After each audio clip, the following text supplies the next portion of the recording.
Vous recherchez une carte graphique pas chère, mais vous ne savez pas laquelle choisir, eh bien vous êtes tombé sur la bonne vidéo, car c'est ce qu'on va voir aujourd'hui dans ce top 3, ce comparatif des cartes graphiques, donc les meilleures, les mieux notées, mais avec des prix assez bas, qui vont aller maximum à 130 € environ, et ça peut même descendre parfois en dessous de 100 €. Alors bien sûr, ce ne sera pas des cartes graphiques extrêmement performantes, vous ne pourrez pas faire tourner des jeux monstrueux dessus, donc ça c'est évident.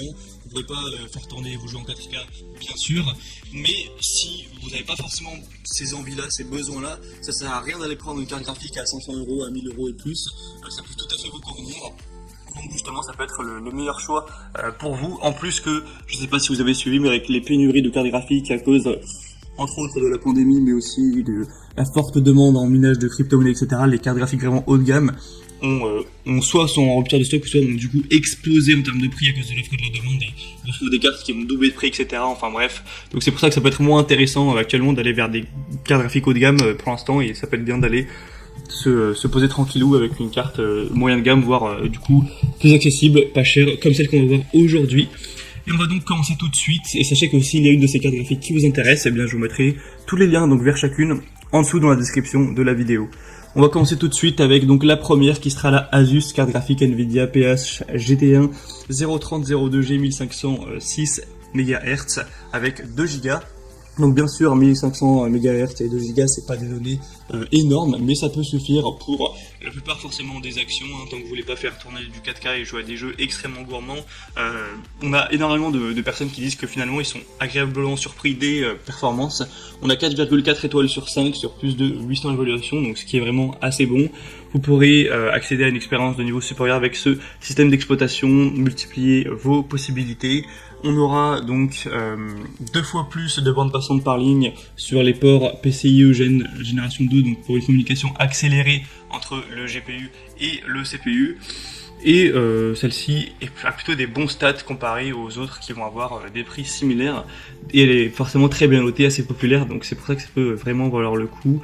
Elle est plutôt compacte, on a une résistance à la poussière certifiée pour avoir une bonne durabilité, un ventilateur à double roulement, à billes. Voilà, pas mal de points positifs. Pour ça plus en détail, ce sera donc le premier lien dans la description. La deuxième que je vous présente maintenant, c'est la carte graphique Gigabyte GeForce GT 710 avec 2 Go encore une fois. Celle-ci sera notée à 4,4 étoiles sur un peu plus de 1000 évaluations, donc ce qui reste très correct également. Donc celle-ci sera nettement moins chère, on aura environ 20 € moins cher par rapport à celle que je vous ai présentée avant. Et elle va avoir des caractéristiques des données qui vont être plus ou moins similaires. On aura un core clock de 954 MHz, donc c'est pas énorme, mais ça peut toujours faire l'affaire. C'est intégré avec une interface mémoire GDDR5 64 bits, donc de 2 Go. On aura une interface bus PCI Express 2.0 x 8.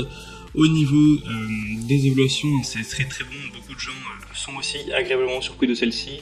Le prix est à peine au-dessus des 100 €, donc vraiment ça va pas vous ruiner si aujourd'hui vous avez un petit budget pour votre carte graphique. Elle aura une taille de 14 x 6 x 1,4 cm, donc forcément c'est plutôt compact, c'est plutôt petit. Après on a très peu d'évaluation en France, elle est beaucoup plus achetée dans d'autres pays, donc faut faire peut-être attention aux frais de livraison à ce niveau. Mais en tout cas, si vous voulez avoir plus d'informations sur celle-ci, ce sera le deuxième lien en description. Et on va terminer avec une plus classique, une plus populaire que peut-être vous connaissez d'ailleurs, qui sera la MSI N730K de GD3 HLP carte graphique Nvidia GeForce GT. Donc celle-ci aura des évaluations très bonnes avec 4,4 étoiles sur 5 sur plus de 3300 évaluations. On a plein de déclinaisons possibles, ça faut le savoir. On aura donc la fréquence du GPU à 920 MHz. Et au niveau de la mémoire, on sera à 2 Go, comme en fait je crois toutes les autres que je vous ai présentées. De toute façon dans les cartes vers ces prix là c'est toujours aux alentours de 2 Go. Donc celle-ci c'est vraiment la moins chère de cette sélection. On aura un prix qui est actuellement, même si ça peut varier forcément, je sais pas quand est-ce que vous regarderez cette vidéo, qui est actuellement en dessous de 80 €, donc c'est vraiment ultra accessible. Si vous avez un petit prix, c'est sûrement la meilleure pour vous. Les dimensions de 6,9 au 3,8 ou 14,6 cm. On aura donc une durée de vie qui peut aller jusqu'à 10 ans, une température réduite, une efficacité améliorée, un ESR qui sera extrêmement faible, avec un large radiateur qui recouvre la zone du GPU et de la mémoire. Ça sera un environnement agréable pour le jeu ou pour le multimédia. On aura aussi des sécurités qui seront intégrées, vous pourrez voir ça plus en détail. Donc je vous recommande bien sûr celle-ci, d'ailleurs c'est la plus populaire de cette sélection. Et elle a une consommation qui est très faible également, c'est toujours à prendre en compte. Voilà, c'était tout pour ce comparatif, ce top 3 des meilleures cartes graphiques pas chères qu'on peut retrouver sur le marché donc en cette fin d'année 2021 et du coup pour 2022 également. S'il y en a une qui vous intéresse parmi cette sélection, je vous aurai mis tous les liens en description vers chacune de ces cartes graphiques. En passant par ces liens, vous pourrez voir plus d'images, plus d'informations, constater vous-même les évaluations clients, voir exactement les prix, tout ça, et donc finaliser votre choix à ce niveau. Moi j'espère que cette vidéo aura pu vous faire gagner du temps pour votre choix. Si c'est le cas, aimez la vidéo, abonnez-vous à cette chaîne YouTube. Bon, moi je vous souhaite de passer de bonnes parties en jeu, de bien vous faire plaisir. Je vous souhaite de passer une bonne fin de journée ou une bonne fin de soirée. Je vous dis à très vite et à la prochaine. Ciao.